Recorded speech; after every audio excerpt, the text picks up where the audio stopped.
Umdatul Ahkam na babban malami ne da ake kira Abdul Ghani ibn Abdul Wahid ibn Ali ibn Surur ibn Rafi ibn Asad.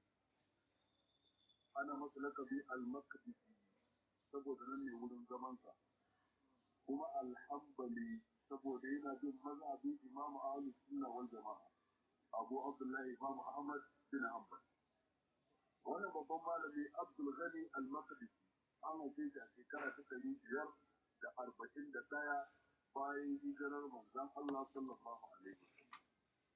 Suna tsaran juna shi da babban malamin nan al-Muwaffiquddin wato Muwaffiquddin ibn Qudama, wani babban malami masanin fiqh a mazhabin Imam Ahmad bin Hanbal wanda yake da littafi mashhuri al-Mughni ibn Qudama.